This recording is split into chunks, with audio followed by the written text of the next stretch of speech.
All right, so welcome, guys, to today's call for myths about public relations. And before we dive into the four myths, like I said before I started the recording, I wanted to make sure everybody can see my screen on the JoinMe page. Right now, you should be looking at it says preview call and technology test and today's date.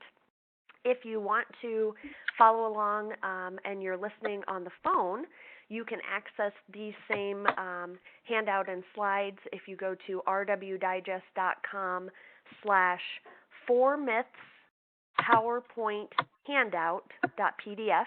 That'll allow you to follow along with the slides as well. Okay, so before we talk about those four myths, I did want to talk to you about a mistake that I made. I made the classic mistake that our clients make when they're writing their own resumes, and I focused on the process and not the result. Clients don't want resumes, not really. They want jobs. Really, they want their resume to get them job interviews, which of course then leads them to jobs. Most resume writers don't want to be famous. They don't want to see themselves quoted in the Wall Street Journal career section, or they don't want to be the featured careers expert on their local morning news show.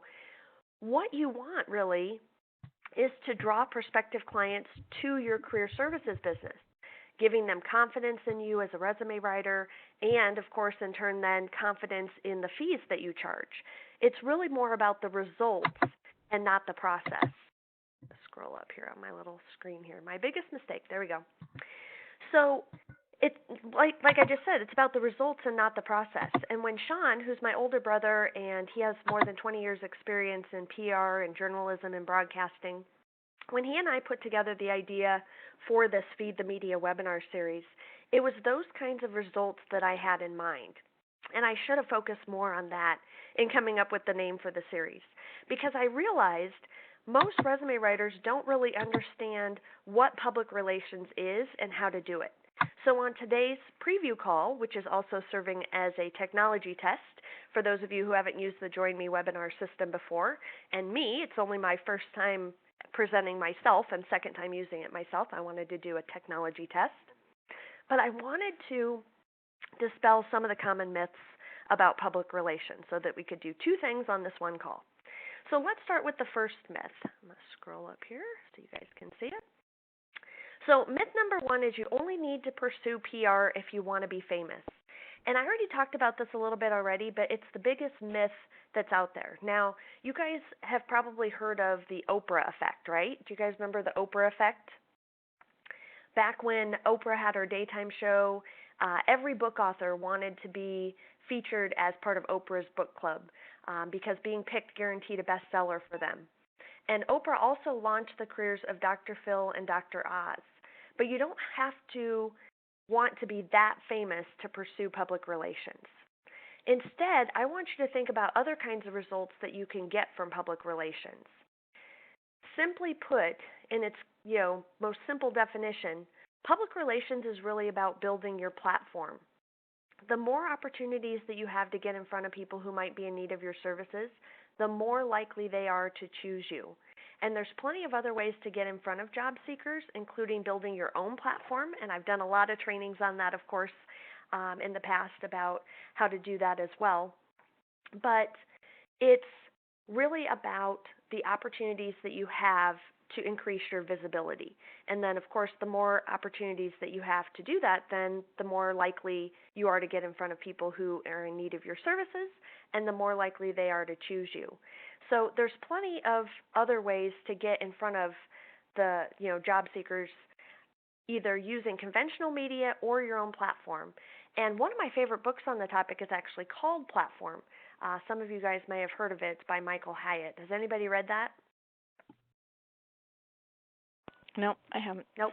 Okay. It's a really good book. The subtitle is Get Noticed in a Noisy World.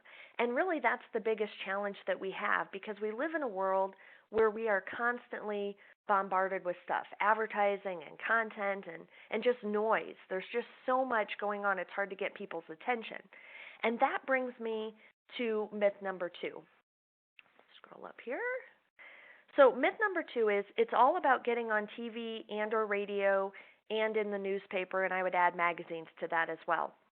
Now, of course, one way to get in front of a lot of job seekers, and one way to get in front of a lot of people, for that matter, is through the conventional media, television, radio, newspapers, magazines, like I said.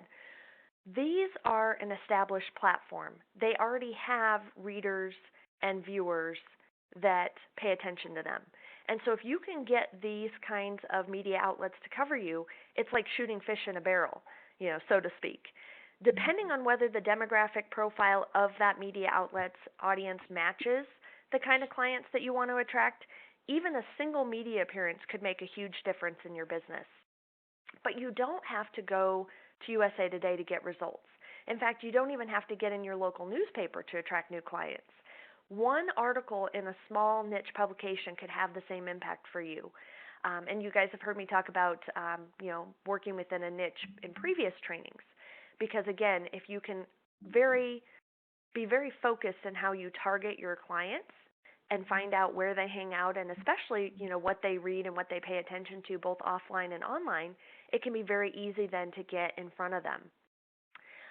But remember, like I said, it's not all about getting on TV or on the radio or being featured in newspapers and magazines. It's about the platform, like we talked about, getting yourself in front of the right people, the right prospects for your services. So like we talked about, you can either use someone else's platform, like using conventional media, TV, radio, newspaper, magazine, or you can build your own platform. And social media is a great tool for platform building. As part of the Feed the Media series, Shauna and I are going to also teach you about building and using your own platform, especially social media, to share your message with job seekers. And that's probably one of the things that's changed the most since I was in college, getting my degree in public relations. Back then, you had to go to where the people were. If you wanted to see trees, you went to the forest, that sort of a thing. Nowadays, you can build your own platform. And one of the neatest things about having your own platform, Facebook, Twitter, email, a blog, whatever that is, and using traditional media to get the word out, is the power that the two of those things have to work together. You can amplify the conventional media coverage that you get by sharing it through your own platform. And you see examples of this, some of you guys who are on the call right now, I see this on your Facebook pages. You get mentioned in a magazine article, and then you share it on your either personal or Facebook business page. And I might not have seen the original article that you were quoted in, but it comes across on your news feed, and that amplifies the results of that media coverage that you got. So again, even if it's a small publication that you're quoted in, even like that niche publication that I talked about earlier, one that's targeted to CFOs, or one that's for accountants or engineers or executives. It might be something that's highly targeted in terms of where it's originally published, but when you share it on your personal or business social media pages, it becomes even more powerful for you. And you can use the publicity that you get to get even more publicity. So, for example, I know some of you guys have a media section, although you might not call it media, you might call it something else. But having a media section on your resume business website is an awesome tool. You can put links to that traditional coverage that you've received, which not only shows visitors to your website that you're an expert, but it also allows other media outlets to see that you're quotable, which makes them more likely to reach out and contact you for future stories. And that actually leads me to myth number 3, since we're talking about being quotable. So myth number 3 is you have to know everything about job search. Besides the general fear of being interviewed, this is probably the biggest obstacle for folks who are seeking conventional media coverage. What if they ask me something I don't know? Or what if I'm asked a question that I don't know the answer to? In the training, Shauna and I are going to teach you an insider strategy to handle this exact situation. It's something that only folks who have gone through media training usually know about. But the one thing I will tell you is that this doesn't come up as often as the fear of this coming up does. In most cases, you're going to be defining what you're going to be talking about. So they're not going to be asking you about something that you haven't prepared yourself to discuss. And in some cases, you may be even able to provide the interviewer with a list of questions to ask you. In fact, that's a great strategy to use, is to give them a list of questions, because then again, you know what they're going to ask. And sometimes they'll use it and sometimes they won't. Before I became a resume writer, I did marketing and public relations work for a mid-sized counseling practice that had 8 mental health therapists on staff. And they had a weekly segment on one of the morning television news shows. And it was my job each week to write an intro for the segment and then come up with 5 to 10 questions that the talk show host could ask the therapist. And the topics ranged from, back to school tips for parents to, around the holidays, it'd be dealing with stressful in-laws when you get together for Thanksgiving, all different kinds of topics. And so I would fax that information, it was a one-page sheet, over to the news station on the Friday before, and then I'd give a copy to whichever therapist was doing the next week's program so that they could practice those answers ahead of time. And even if you don't know the questions in advance, it's really not that different from what we tell our clients about preparing for a job interview, right?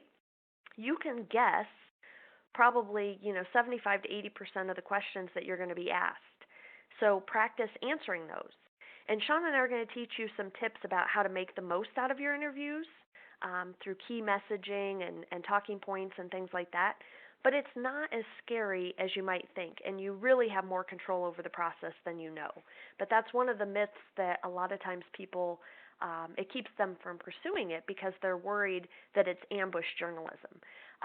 Really, the fact of the matter is the kind of stories that you are going to be involved with, that you're going to be responding to or pitching, are not going to be on topics where they're going to be asking you things that you don't know. We're going to talk a little bit later about some examples of them, but I can assure you that you know everything that you need to know in order to be a media source, even right now.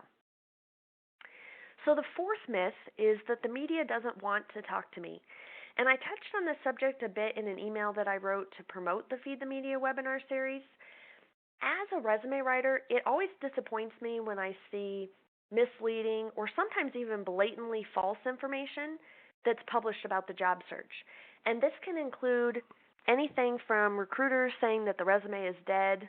Boy, we get about, one of those every 6 months or so, to the inevitable springtime article about how new graduates can't find jobs. Of course, with the exception of one enterprising, young person who, fill in the blank, hired a skywriter to fly a message over her target company, or stood with a sandwich board sign on a busy downtown street, or sent their resume in a pizza box. Hey, at least that last one, mentioned a resume. But they're all ridiculous examples, and they're not at all helpful for most job seekers, especially those who aren't looking for an entry-level job, with a startup digital marketing agency or whatever the latest hot right out of college job is. But these kinds of things get attention because the newspaper runs a story every year about the difficulty of graduating seniors finding jobs. Now, of course, I would love it if they would feature, the story about a diligent, soon-to-be grad who used his professor's help to arrange summer internships, and then that turned into a full-time job, or a story about a new graduate who invested, $1,000 with a resume writer after they spent, tens of thousands of dollars on their undergraduate degree, and that helped them land a, $40,000 job in just weeks, instead of, them just hoping that their college's, binder full of resumes that look alike that they make available for local employers, that worked for them. But like I said, those are the stories being told because those are the people who are being talked to. We as a profession don't do a good job of putting ourselves out there. And I think probably the biggest challenge that we have is that so many of us in the industry are self-employed. Through my research through the Resume Writers Digest annual industry survey, the vast majority of resume writers are solo practitioners. We do everything. We wear all the hats. And so we're busy serving clients. We're busy, doing our own, bookkeeping and marketing and social media and all these other things that we're doing. And we're not doing enough to promote the industry itself as a whole, because again, we're just trying to build our own business. And there are, and including on this call, you know, some within the industry who do a good job of that, but there's not enough of it. And that's why, like I said, Shauna and I came up with this idea, because these are tools and strategies and things that you can use either on a very small scale, but even that small scale can help start changing the perception of resumes and resume writers itself, but even having, you know, a bigger impact beyond that as well. Like I mentioned, I majored in public relations in college, and my degree is actually a journalism degree with a PR emphasis, which means I took a lot of reporting and editing classes. And these were an excellent preparation for becoming a resume writer, by the way. You know, learning how to interview people and elicit information from them through questions, and then digest that information and write it up. That was great preparation, probably one of the best kinds of things that I could have done to become a resume writer, because there are no degrees in resume writing, unfortunately. But anyway, in our classes, we spend a lot of time talking about cultivating sources for our stories. But I have to be honest with you, in actually talking with people on the ground in the media, TV, radio, newspapers, magazines, some of you guys know I'm a past president of the Omaha Press Club, so I interact with journalists and broadcasters all the time in that role. These folks are understaffed and overworked. The media itself has changed quite a bit, again, even in the 20 years since I've been in college. Craigslist and the internet have decimated newspaper advertising revenue, even over the past, 5, 10, 15 years. Now, of course, newspapers are still filled with ads because that's how they get most of their money, not through subscribers. But they can't charge as much for the ads as they used to, because there are a lot less expensive and more trackable ways for companies to spend their ad dollars these days. So instead of having a newsroom that's filled with, a dozen or more reporters and a couple of photographers and a handful of editors like there was 10 years ago, these days that same newsroom has maybe, 3 or 4 reporters, a couple of interns, and maybe one editor. And the reporters and the interns not only have to research and write stories like they always have, but now they're shooting their own video to accompany the story on the newspaper website. And it's so cute. They call it backpack journalism. But basically, the internet has blurred the lines between print and TV, because fewer people are actually reading the print edition of the newspaper. Instead, they're reading it on the newspaper's website. And these same reporters, which again are doing the work of 3 or 4 people now, are probably also responsible for managing a social media profile of them that's branded with the news media outlet, although that's a lot more common for TV news people than print reporters.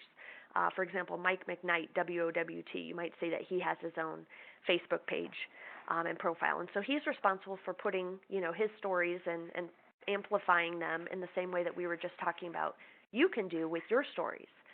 But again, these folks are overworked, and they don't have as much time to cultivate their sources and, to go out and find stories. So what does this mean to you? Well, in this day and age of more media coverage than ever before, there's fewer and fewer people who are actually creating the unique content within the confines of the conventional media. So that means the media needs you. If you make yourself visible and available at the times when you either know they're going to be doing stories on the job search process, like we talked about every spring with new graduates, or the article that they do the last week in December or the first week in January, they always do it about New Year's resolutions and how so many of them revolve around getting a new job or a better job. You can send a news release with tips, and they'll either include it verbatim, or they're likely to reach out to you to interview you. You're helping them do their job, and they really appreciate that. Besides these types of predictable stories, you can also newsjack national articles by giving them a local twist. And the term newsjacking is probably one that you're unfamiliar with. It was come up with by a guy named David Meerman Scott. And it refers to the idea that you can hook into a breaking news story by taking advantage of the fact that it's being discussed and showcase your own angle. And probably the best way to illustrate that is with some examples. So, for example, just this week in Omaha, where I live, An Omaha firefighter, a chief, in fact, was suspended for a Facebook post he made. And that's a perfect example to newsjack because you can talk about the importance of online reputation management. And going back to the myth, it's not hard to get the media's attention and get the opportunity to talk about how important it is for job seekers to cultivate their personal brand, especially what can be found out about them online. Because again, this story is already in the media. You just newsjack it by hooking yourself into the story, by giving them an angle that they can talk about. But there's lots of other examples. Of course, at least once a year, somebody prominent has lied on their resume, or somebody quits their job in spectacular fashion. I think all of us have probably seen the video of the JetBlue flight attendant who took the exit ramp, the chute that goes out of the plane in order to quit his job. Yeah, somebody groaned. Yeah, I think we've all seen it. But both of these are examples of things that, again, come up regularly, and they can be newsjacked. If you're ready to, talk about it when this comes up, the media wants to talk to you. They want to be able to personalize a national story with a local angle. And that local angle could be you, as a professional resume writer and career expert.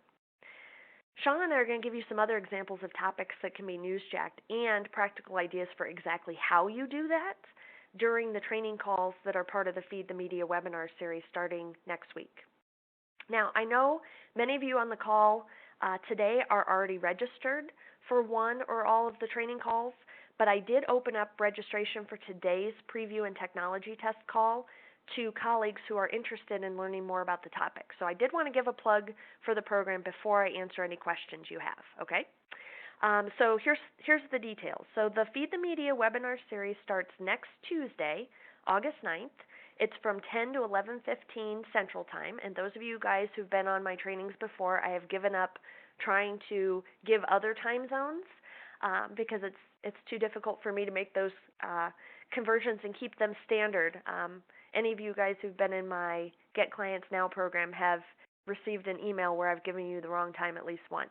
Now, one neat thing that I enjoy about JoinMe is when it sends out the reminders, it has the Google Calendar integration, and then it also has a time and date converter. So I know we've got at least one person who's from Ireland who is registered. Hey, Patricia.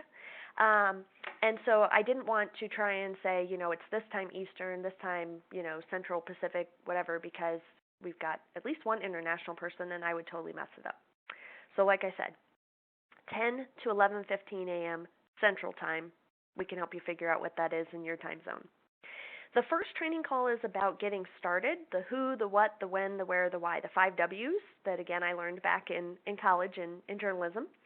What works? Who do you need to contact? What's the best time to make contact and get coverage? Where can you get quoted? And why might you seek publicity instead of just doing an ad? We're also going to be talking about social media and how having your own platform can be used instead of conventional media or to amplify your traditional media coverage. And again, you know me in the trainings that I do. You don't know Sean yet, but he's going to be doing a video to introduce himself to you. But one of the cool things about him is he is a social media pro. He has managed Facebook business pages, company pages, that have over 400,000 fans. So he is a whiz in terms of getting better engagement with those folks, in terms of attracting them to the brand page. All of those different things are things that he has tons of experience with. And then the same thing on Twitter. He was one of the first ones to live tweet events in his particular field, which is pro cycling. And his Twitter followings, he manages Twitter profiles that have hundreds of thousands of followers too. So if you have any questions about social media, we're going to be doing that bonus Q&A call, which I'll talk about here in a minute too. And so he is the one to ask about that. And we're actually thinking about doing a additional call just on social media and its role in public relations that would be a bonus for folks who who register for both of the training calls. So if we get enough interest on that, I'll be here. I would love to do that. I'll be here. Okay, I've got a little bit of background noise. That's the one thing about JoinMe is I haven't figured out how to use the muting function on that yet. So I'll work on doing that before Tuesday. Again, part of the technology test. Anyway, so the first call is next Tuesday. The second training call is the Tuesday after that, August 16th, from 10 to 11:15. Again, 10 to 11:15 Central. This one covers advanced strategies. So now that you have the basics, then what? We'll talk about pitching the media, how to leverage publicity into more publicity, like I mentioned today, how sponsored segments work, including some examples within the careers industry, and like I talked about today, how to newsjack a story. I'm going to give you specific tips for television and other ideas for getting publicity outside of TV, newspapers, magazines, and radio. And like I said, anybody who registers for both training calls gets to pick my brain and Sean's in a bonus Q&A call on Tuesday the 23rd, this one from 10 to 11 Central. And again, we might go longer on that one if you guys have lots of questions, and I hope that you do, because again, the whole point of this is to get you started implementing things. You can find out more information about the webinar series on the same site that you used to register for today's call or for the training program, feedthemedia.eventbrite.com. And if you use promo code MYTH, which I've put on your slide here, MYTH, M-Y-T-H, that's all one word in caps, you can save $20 off your registration if you sign up between now and the end of the day on Friday, which is tomorrow. So combined with the early bird discount, that means you could register for training call number 1 or training call number 2 for just $129 each. And if you sign up for both training calls, you get access to the bonus Q&A call. So all 3 calls for just $209. Now, one of the things that I'm most passionate about, you guys know, is my tendency to reward loyalty. So those of you guys who joined in at the super early bird rate, that was the lowest price that I offered. And thank you to those of you who jumped in when I first announced the program. But because the rest of you guys came on the call today, I wanted to give you the chance to get in at that same low price. So if you use the MYTH promo code, it basically gives you super early bird pricing. But that promo code is only going to be available until midnight Central Time tomorrow night, so don't wait. And it's only for the first 20 people who use it. So again, feed the media, all one word, .eventbrite, EVENTBRITE, eventbrite.com, and use the promo code MYTH to get the lowest registration price I'm offering. And like I said, those of you who already registered, you got it at the lowest price, but I'm extending that for folks who were on today's live call just for a day. So whether you decide to join in for one training call or for all 3, remember, if you register for both training calls, you get access to that bonus Q&A call. And like I said, if we decide to do one specifically on social media, if you registered for both of those training calls, you'll also get that access free.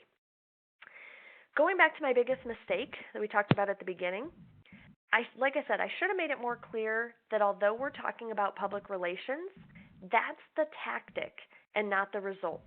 The result is better visibility, more credibility, which of course for us translates into an easier time converting prospects into clients and not as much price resistance, and less money that you have to spend on marketing and advertising your business, because the vast majority of things that Sean and I are going to teach you on the training call are free.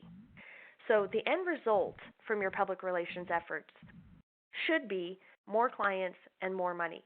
And it will be more clients and more money even if you only implement 1 or 2 things from the training. This is a training that's focused on getting you results from what you learn.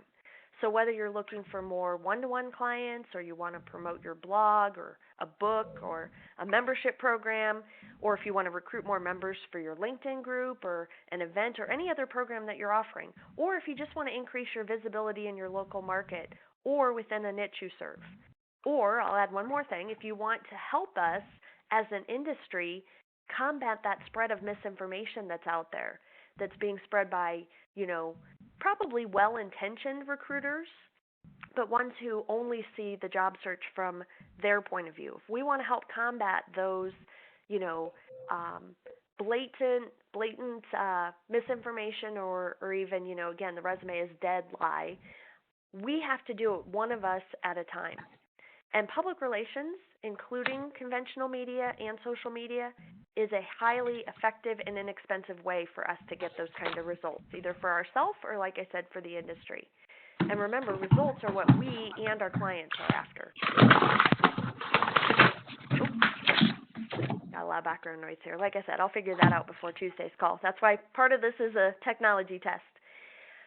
So, like I said, you guys know from my past trainings how much value that I give to participants, and this training is not going to be any exception to that.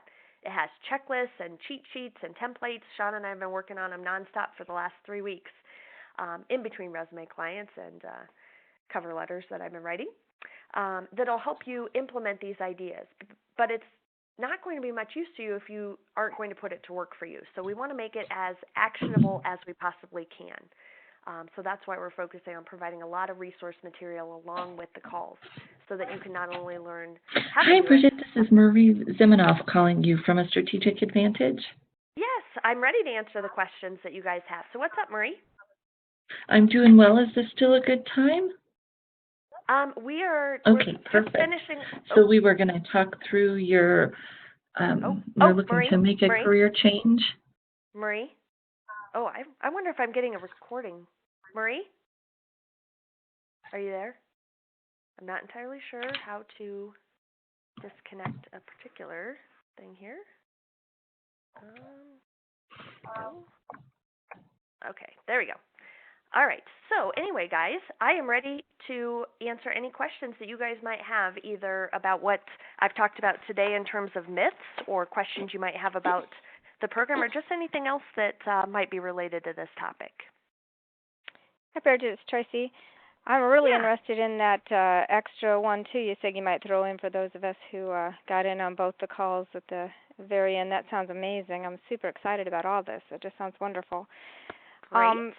I have a quick question about the JoinMe, because I've been deciding to try that too. So this is something that you actually, a service that you pay for there, because I know they have a free end on it too. But and how much is it that you're? Because I'm kind of impressed with doing it that way, where people don't have to download anything. So that was the number one thing.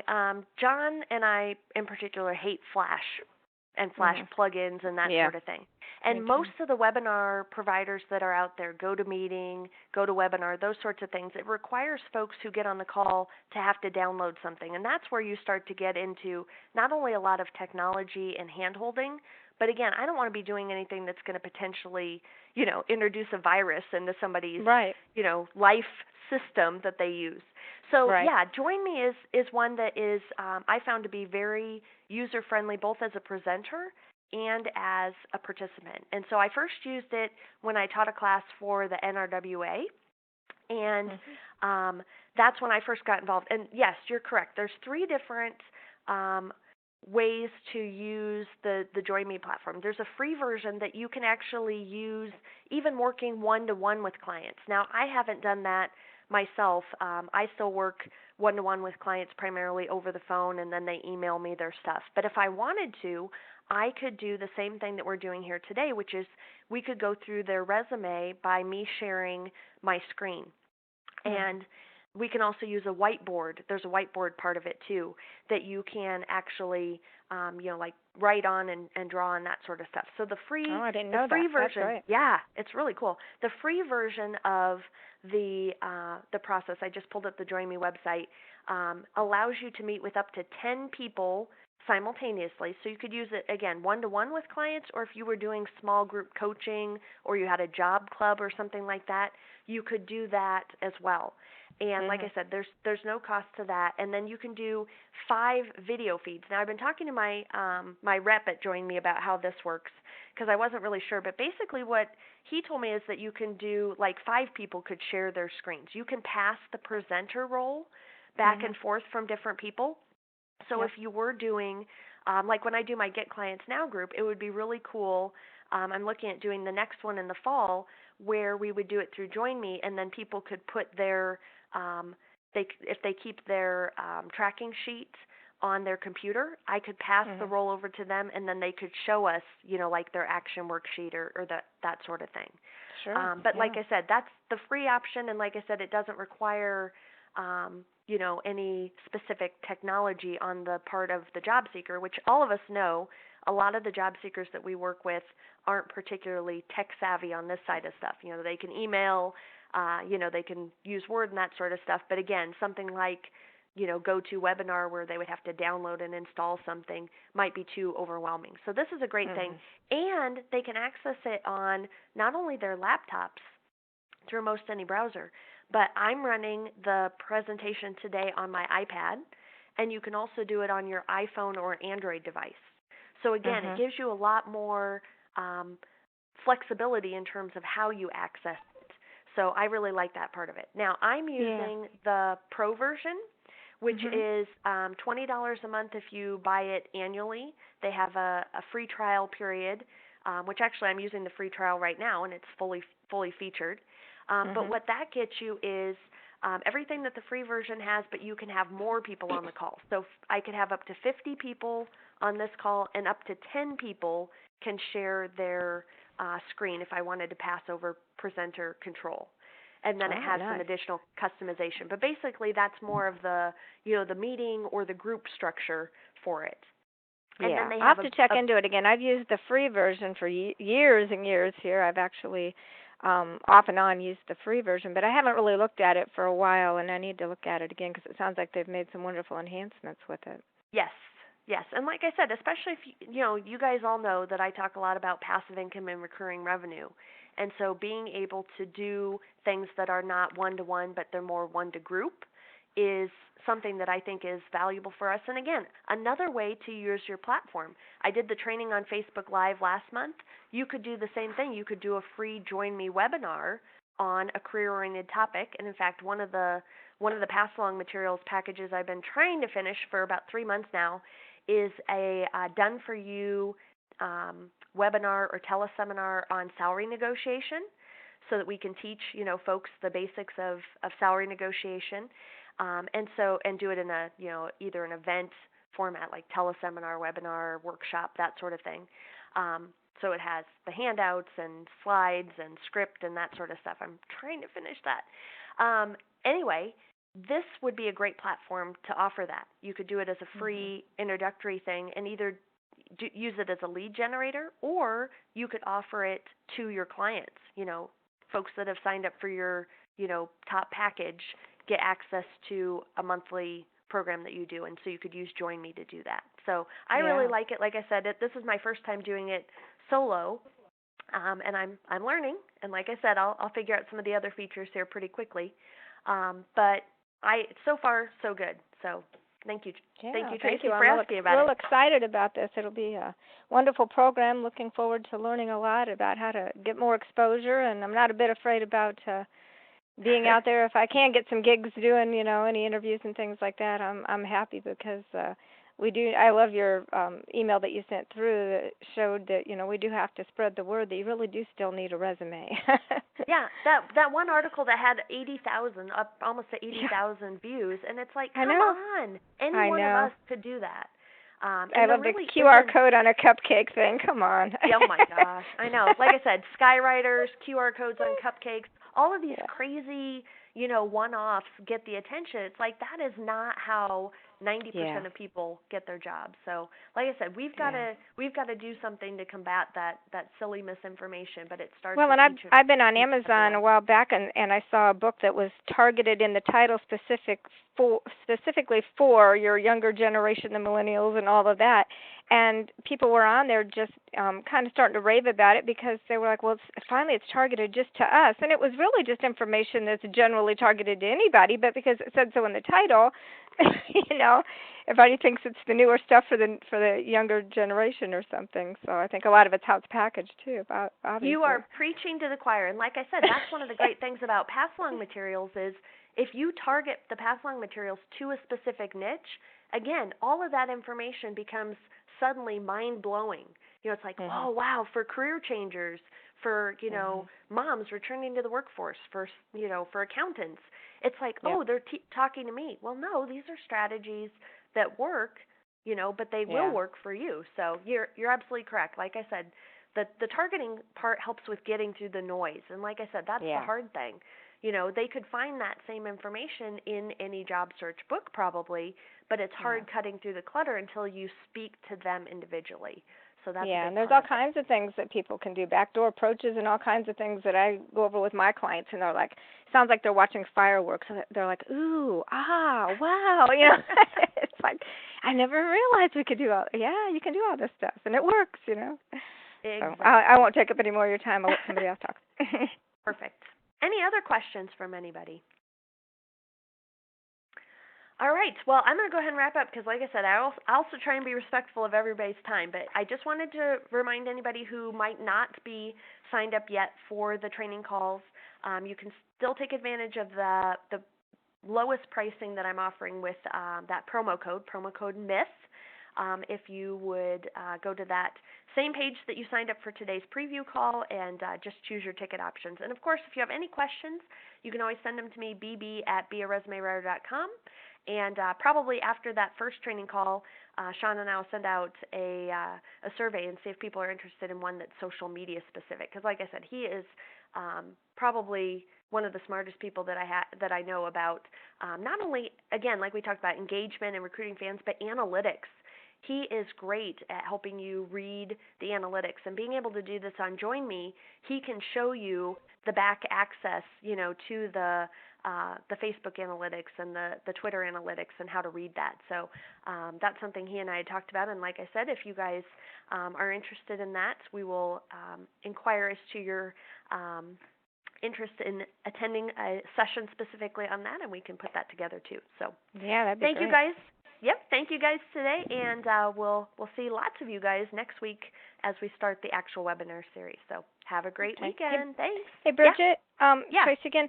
The Facebook one that you did, I tried to get in on that, and it was just glitching out and wasn't working at all for me. I don't know if it worked for everybody else, but this went real smooth for me. I'm getting ready to switch to a newer computer. I've got an older one here, but the Facebook one did not work at all. I finally just had to cut out of the thing altogether. The Facebook Live one didn't work at all for me, but this has been great. Yeah. Oh, okay. I'm sorry about that, and I do have it as I do have it as a YouTube video too. So I will send you the link. I uploaded. Thank you. Again, that's one of the neat things about Facebook Live. You can download it as a video. Okay. So I'm gonna make that a note. Would be great. I'd love to see that. Okay. Okay. Thank Perfect. you. Thanks, guys. Bye-bye. Bye.